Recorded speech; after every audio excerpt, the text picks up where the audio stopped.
अस्सलाम वालेकुम वरहमतुल्लाहि वबरकातुहू। खैरियत से हैं आप लोग? उम्मीद है सभी लोग खैरियत से होंगे। मेरे दोस्तों, ये वीडियो आप हज़रात के लिए बहुत ही ख़ास होने वाला है। इस वीडियो को आप हज़रात पूरा देखिए।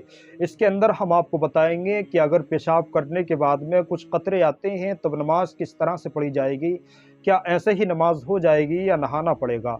तो वीडियो को आप हज़रात पूरा देखिए। पेशाब करने के बाद में अगर लगातार कतरे आते हैं, बार बार कतरे आते हैं, तब शरीयत मुतहरा के अंदर उसको माजूर कहा जाता है, यानी कि वो माजूर के हुक्म में होगा। और माजूर का ये हुक्म है कि वो एक वज़ू से एक वक्त की फ़र्ज़ नमाज अदा कर सकता है। यानी कि पेशाब करने के बाद में लगातार कतरे आ रहे हैं, अगर उसको इतना भी वक्त नहीं मिल रहा है कि वो फ़र्ज़ नमाज अदा कर सके, तब वो माजूर कहलाएगा। अब वो वज़ू करे और वज़ू करने के बाद में फ़र्ज़ नमाज पढ़े। अब वो इस एक वज़ू से दूसरे वक्त की फ़र्ज़ नमाज नहीं पढ़ सकता। यानी कि माज़ूर का हुक्म ये है कि वो एक वज़ू से एक ही वक्त की फ़र्ज़ नमाज पढ़ सकता है। अब उसको वज़ू करने के बाद में अगर कतरे आए या नमाज पढ़ते हुए अगर पेशाब के कतरे आए, तब माज़ूर का ये हुक्म है कि पेशाब के कतरों से उसका वज़ू नहीं टूटेगा, उसकी नमाज नहीं टूटेगी, इसलिए कि ये माज़ूर है।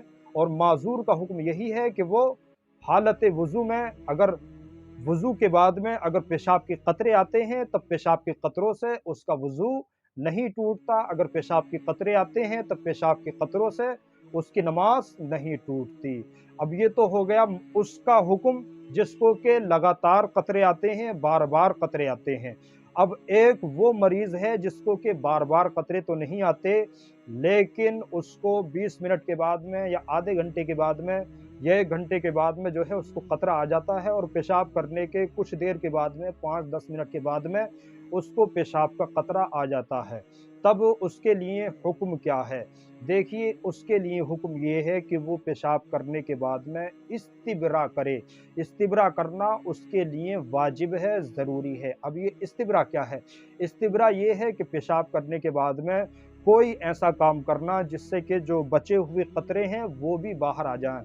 मिसाल के तौर पर खाँसे, खंकार ले, या फिर एक पैर पर ज़्यादा ज़ोर डाले, तब इससे भी जो कतरा बचा हुआ है, जो कतरा पेशाब का रुका हुआ है, वो कतरा जो है निकल जाएगा। लेकिन अगर फिर भी नहीं निकलता है, तब हुक्मा का ये फरमान है, हुक्मा कहते हैं कि वो मिट्टी के ढेले से इस्तिंजा करे, इससे जो है उसकी ये कतरे की बीमारी आहिस्ता-आहिस्ता से ख़त्म हो जाएगी।